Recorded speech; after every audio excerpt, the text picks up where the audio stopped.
The Battle of Kadesh. The year is 1279 BC.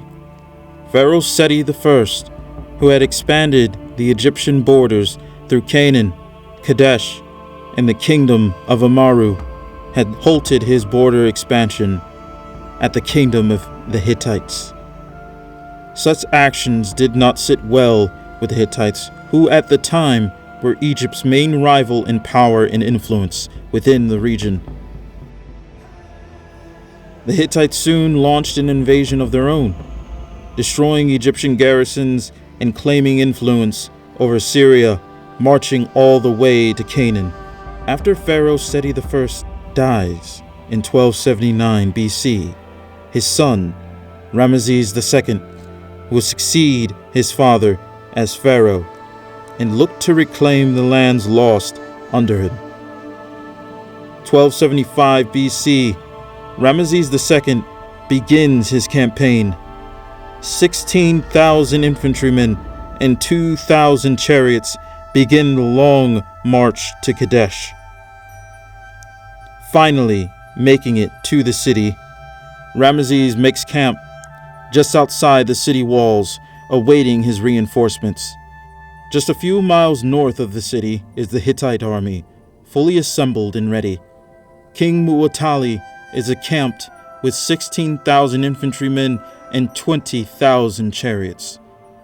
Ramesses was fed deceptive lies from King Muwatalli's spies, intentionally sharing information that he was encamped at Aleppo instead of north of Kadesh.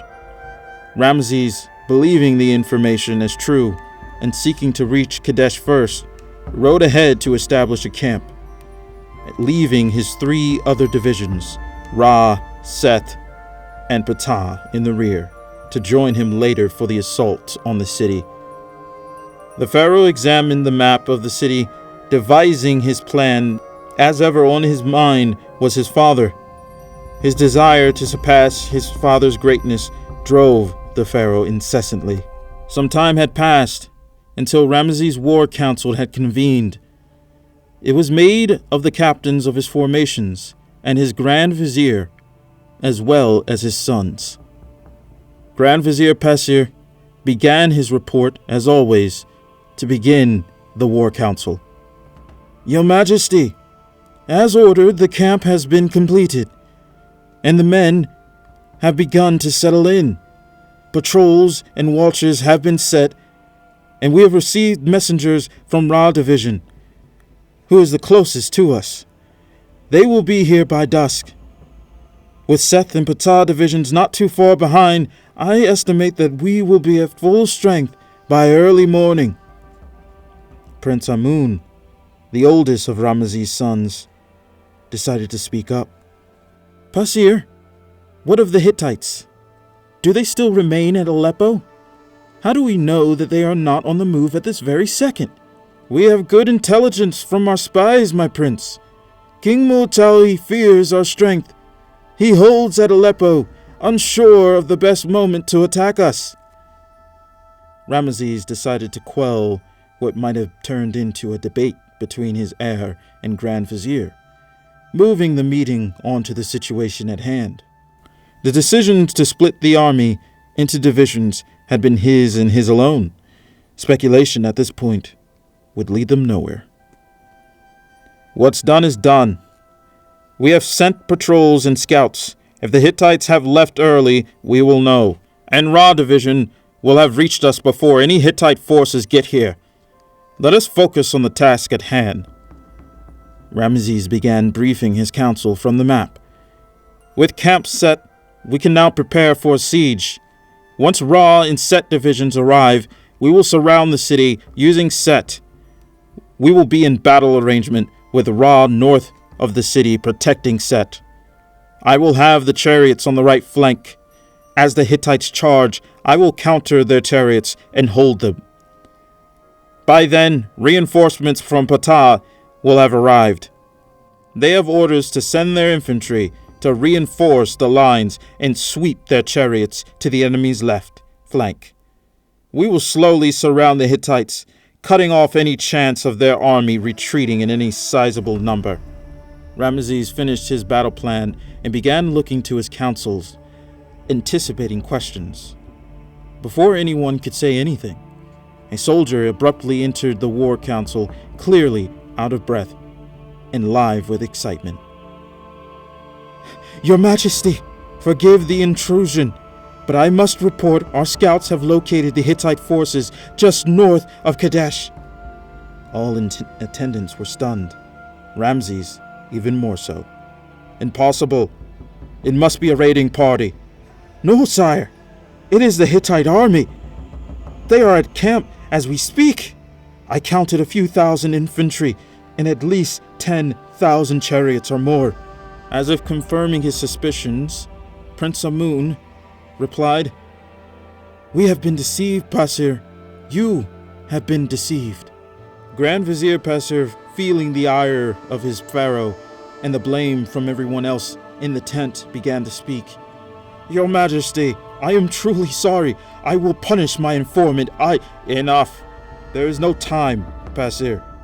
You must ride to Ra Division and tell them to hurry.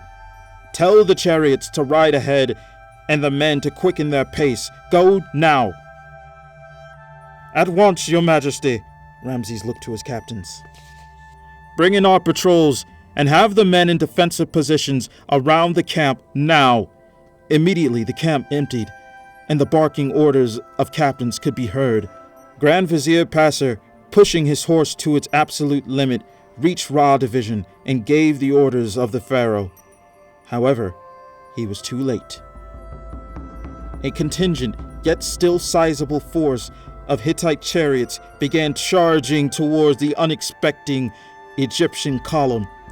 The thundering hooves of chariot horses came barreling forward in a wave of death. The Hittite charge decimated Ra Division, leaving thousands of men trampled and wounded from arrows and swords. Grand Vizier Pasir commanded the chariots of Ra Division to retreat to the main Egyptian camp, saving the precious Egyptian chariots, but leaving the surviving infantry of Ra Division to be chased down and slaughtered by Hittite chariots. The Hittites, seeing the main Egyptian camp, repositioned and prepared another devastating charge. Ramesses ordered his infantry to form a line and prepare to receive the Hittite advance. Once again, the Hittite chariots charged at full gallop towards their target. The Hittites crash into a wall of men and obstacles. Men are trampled as horses are killed by Egyptian spearmen. Hittite charioteers fire arrows, throw javelins, and cut at Egyptian soldiers as they swarm all around them. As the chaotic and bloody battle rages, Pharaoh Ramesses personally leads a countercharge of his chariots around the flank of the Hittites. With losses mounting and attacked from his rear, the Hittites retreat from the field with Ramesses and his chariots harassing them as they flee. Seeing an opportunity, King Mu'tali led the rest of his chariots from their camp and charged at the depleted and exhausted Egyptian infantry. The men had survived one chariot charge and now formed up to take on another. Once again, thousands of chariots crash into a wall of men and steel. Just as the Egyptians begin to waver, reinforcements from Amaru Kingdom join the fight and slam into the Hittite flank, turning a fighting retreat into a bloody melee. Ramesses, seeing what had unfolded, charged his chariots and surrounded the Hittite army, using the elements of Ptah division who were closing in. King Mu'tali called for his retreat to the camp to avoid his entire force of chariots from being surrounded and destroyed. This would end the Battle of Kadesh. Ramesses chose not to pursue the Hittites, both sides suffering heavy casualties, forcing both rulers to end their campaigns, with both sides claiming victory over the battle. Ramesses would return home with his army.